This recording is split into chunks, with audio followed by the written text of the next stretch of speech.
Hey guys, Will here, and today we've got another Engines of Union Pacific video. Today, I'll be covering the AC44CW, not to be confused with the already done AC44CW CTE, which they are slightly different but very similar. Anyways, let's get started. In the late 90s and into the early 2000s, railroads were looking to switch to the alternating current traction motors, also known as AC traction. Railroads of North America were very pleased with the reliability and versatility of the Dash 9s, and so that's what GE went right to, an AC traction Dash 9. Production of the new AC4400s began in 1993 and ended in 2004 as emission standards became stricter.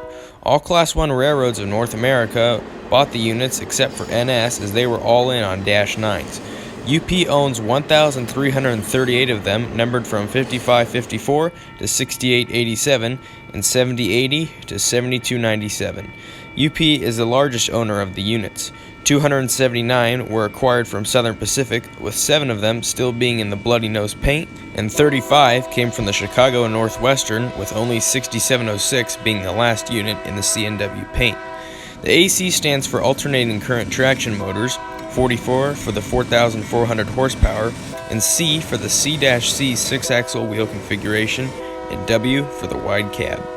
They are 73 feet 2 inches long, 10 feet 3 inches wide, and 15 feet 6 inches tall.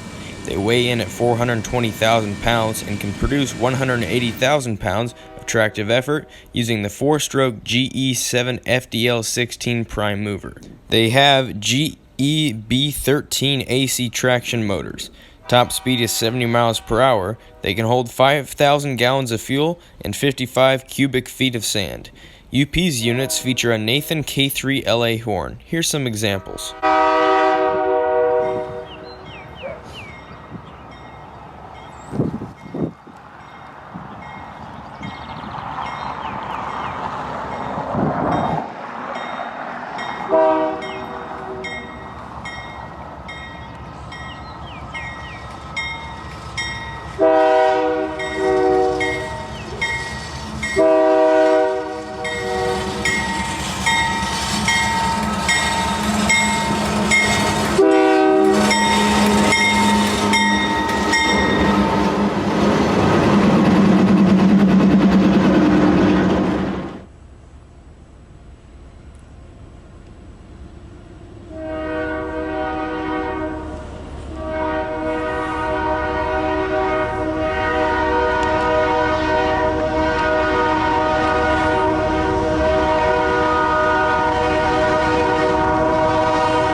Most of these units are over 20 years old now. CP, CSX, and UP all have programs rebuilding and modernizing these units, with CP calling theirs AC44CWMs, with the M being for modernized, CSX calling theirs CM44AHs, with the M also for modernized and H being for added weight to improve traction output, and UP calls theirs C44ACMs, with the M used for modernized again.